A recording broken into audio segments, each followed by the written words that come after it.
శిరస్సు క్రీస్తు, సంఘము శరీరము. భర్త భార్య, భార్యాభర్తల బంధం అంటే ఏంటమ్మా అసలు?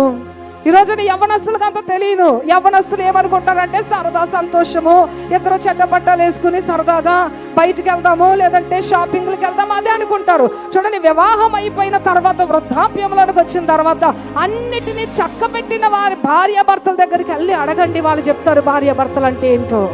భార్యాభర్తలు అంటే ఏంటంటే శ్రమైనా, కష్టమైనా, ఇరుకైనా, ఇబ్బంది అయినా పంచుకుంటారు. కన్నీటి అనుభవంలో ఒకరి చెయ్యి ఒకరి కన్నుల నీరు తుడుస్తుంది. అదే వివాహం అంటే. కష్ట సమయంలో నువ్వెవరో నాకు తెలియదని విడిచిపెట్టేరు.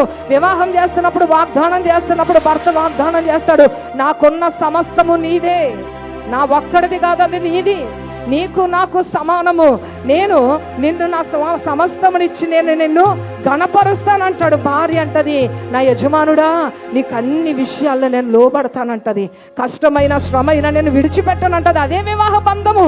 ఈ రోజున దేవాది దేవుడు మనం తప్పైనటువంటి రీతిలో వెళ్ళిపోతున్నటువంటి సమయంలో భర్తగా ఉన్నటువంటి ఆ యొక్క దేవాది దేవుడు మనల్ని విడిపించుకోవడానికి ఆయన రక్తమునిచ్చి మనల్ని విడిపించాడు. హల్లెలూయా. చూడండి, మన కష్టములో, మన వేదనలో, మన ఇబ్బందులలో, మన ప్రయాసకరమైనటువంటి పరిస్థితులలో ఆ దేవాది దేవుడు మనల్ని విడిచిపెట్టక ఆయనకున్నదంతా మనకి ఇస్తూ, మన శ్రమలలో నుండి విడిపిస్తూ, మన కన్నీటి అనుభవంలో మనల్ని వెన్నుతట్టి నడిపిస్తూ, ఒంటరితనములో ఉంటున్నప్పుడు చూడండి, నేను చెప్పాను కదా వృద్ధాప్యంలో ఉన్న భార్య భర్తలను అడగండి అని.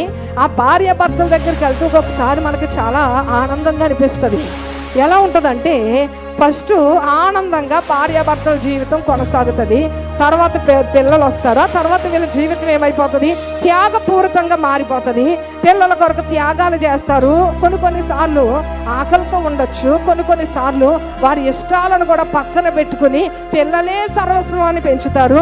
పెంచిన తర్వాత ఈ యొక్క పిల్లలకు వివాహాలు చేసి పంపించేస్తాము, ఉద్యోగాల నిమిత్తం ఇతర దేశాలు పంపించేస్తాం. మొత్తం మీద అయిపోతే లాస్ట్కి మిగిలిపోయేది ఎవరమ్మా?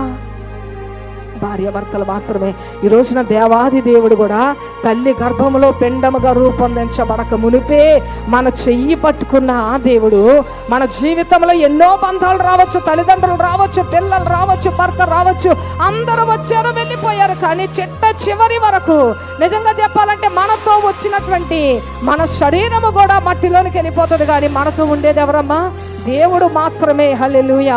అంత ఉన్నతమైనటువంటి బాంధవ్యముతో దేవాది దేవుడు మనల్ని ప్రేమిస్తున్నాడు. ఇంకా చూడండి, ఈయన ఏమంటున్నాడంటే, భర్త ఈ రోజున మనల్ని ఎందుకు ఇంత ప్రేమిస్తున్నాడంటే ఆయన మనల్ని కుటుంబముగా చేసుకున్నాడు గనక, ఆయన రక్తముతో మనల్ని కొనుక్కున్నాడు గనక. సంఘాన్ని దేవుడు ఏమంటున్నాడు? భార్య భర్త అని మాట్లాడుతున్నాం కదా. ఈ రోజు చూడండి, మరొక జోక్గా మాట చెప్తాను.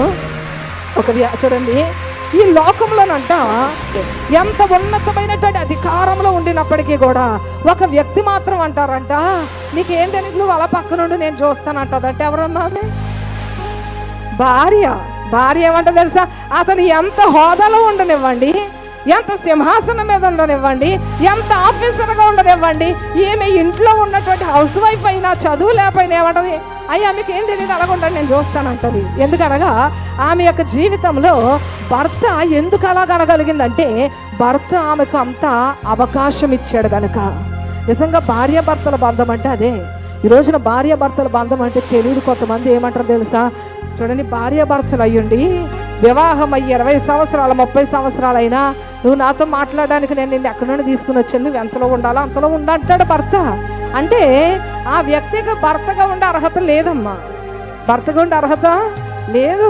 నిన్ను వివాహం చేసుకున్న తర్వాత నీకున్నదంతా కూడా ఆమెద అవుతున్నప్పుడు నువ్వు ఎంతలో ఉండాలో అంతలో ఉండు అని అంటే వివాహం విషయం నీకేమర్థమైంది?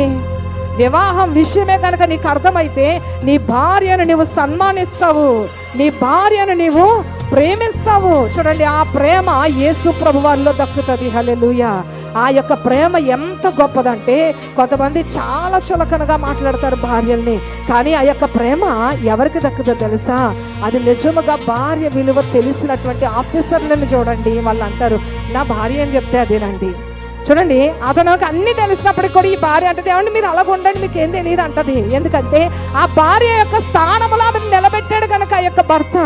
ఆ భర్త నిజమైనటువంటి భర్త కనుక ఈ రోజున భార్య కొరకు భర్త ఏం చేస్తాడమ్మా? తగ్గిపోతాడా లేదా?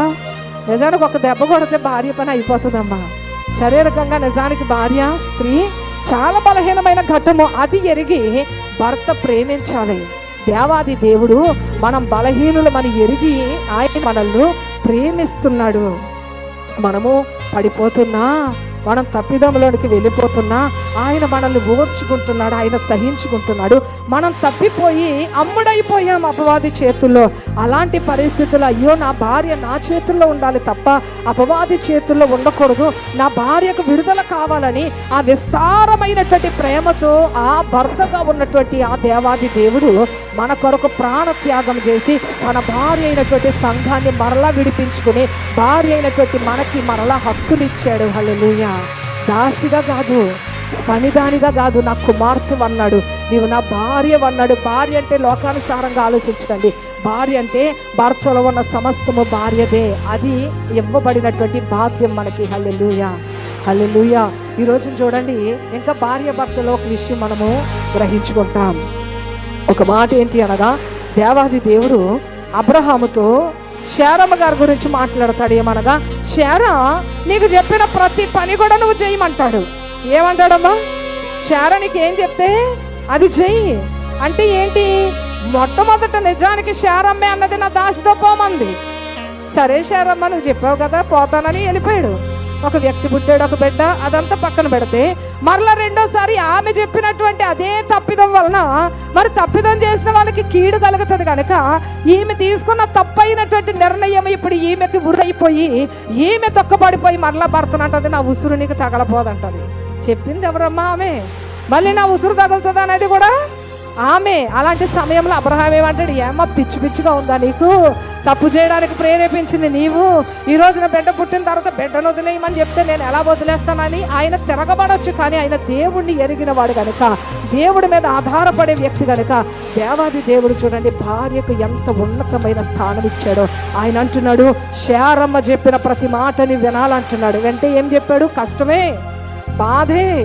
పుట్టినటువంటి బిడ్డను వదిలేసుకున్నాడు. చూడండి, పుట్టినటువంటి బిడ్డను పంపించేయడానికి అయినా మనస్సును రాయి చేసుకుని పంపించాడు. కానీ దేవుడు వాగ్దానం చేశాడు, అబ్రహాము నువ్వు భయపడకు, బాధపడకు, ఇష్మాయేల్ని నేను విడిచిపెట్టను, ఇష్మాయేల్లో నుండి రాజులు లేస్తారు, నేను ఆశీర్వదిస్తానని దేవుడు వాగ్దానం చేయగా ఆ వాగ్దానమును పట్టుకుని దేవా నువ్వేమంటే అదయ్యా, భార్య మాట వినమన్నారు కదా, సరే ప్రభా పంపించేస్తాను. ఎందుకనగా ఆ భార్య హృదయంలో గాయం కలుగుతుంది, భార్య హృదయంలో వేదన కలుగుతుంది కనుక ఆ వేదనను అర్థం చేసుకుని ఇది తప్ప ఇది రైట్ అని కాదు.